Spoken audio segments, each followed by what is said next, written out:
veux devenir docteur, que la nourriture d'école est plus beaucoup plus que la maison. Quand tu vois donc les enfants, une fois manger, prendre leur cahier et s'asseoir à l'ombre pour étudier, pour se mettre en condition avant donc le démarrage de cours du soir, moi ça me fait donc de la joie. Avec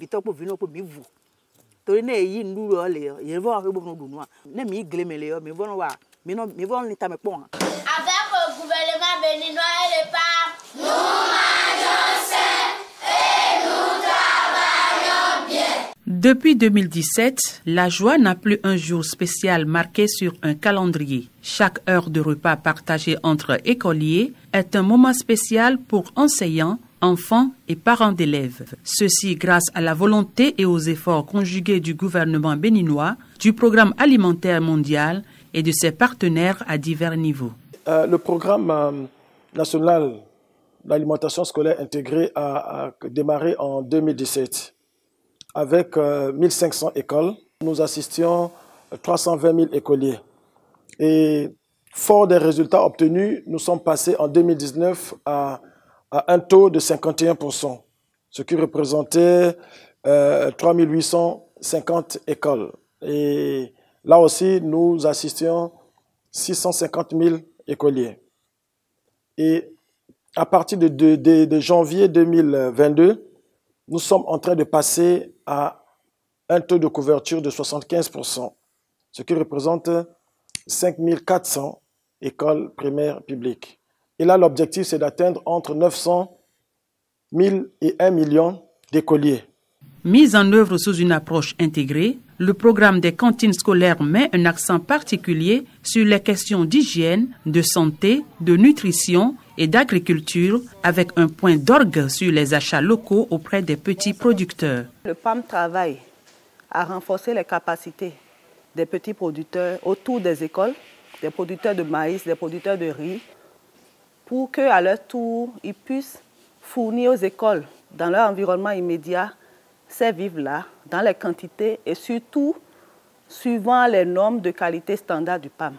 Au-delà des repas offerts aux enfants, le programme des cantines scolaires contribue à la lutte contre l'insécurité alimentaire, le chômage des jeunes, les zones rurales. Bref, c'est un véritable filet de protection sociale qui promeut le développement durable à travers le maintien des enfants à l'école pour le renforcement du capital humain, mais aussi et surtout pour prévenir toute forme de radicalisation dans un contexte sécuritaire sous-régional précaire. Tout ceci exige des efforts permanents de renforcement des capacités des différents acteurs pour la pérennisation du programme. Le PAM travaille dans un premier temps ensemble avec le gouvernement à l'identification des besoins en renforcement de capacités, c'est-à-dire avoir des actions ciblées qui permettent que de la même manière que le PAM gère le programme actuellement, le gouvernement puisse gérer lui-même son propre programme de cantine scolaire avec ses propres structures.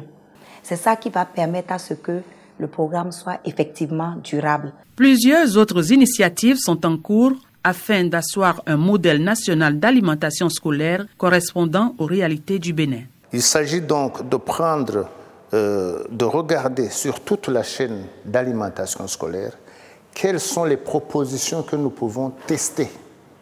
Nous testons, nous regardons les résultats que cela et à la fin, nous allons valider ça par le comité de concertation. Nous sommes également en train de commanditer une étude sur l'état nutritionnel des enfants. Parce que plus tard, nous devrons aussi faire un panier alimentaire adapté aux carences que nous aurons eu à constater.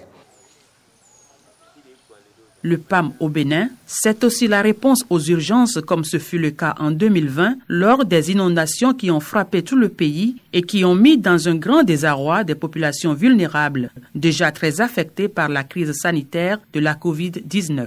Plus de 3000 ménages ont reçu des vivres directs et aussi ces ménages ont reçu une aide financière au travers d'un cash qui a été donné à certains ménages pour qu'ils puissent aussi faire des achats de ces vivres. Nous avons aussi apporté une assistance aux enfants pour leur éviter de tomber dans la malnutrition. À cet effet, des séances d'éducation nutritionnelle ont été faites au profit de plus de 3000 enfants de moins de 2 ans et les mères de ces enfants ont reçu un transfert de cash monétaire de plus de 20 000 francs chacun pour pouvoir leur permettre de payer les matières premières nécessaires pour préparer la farine enrichie pour assurer l'alimentation de complément de ces enfants.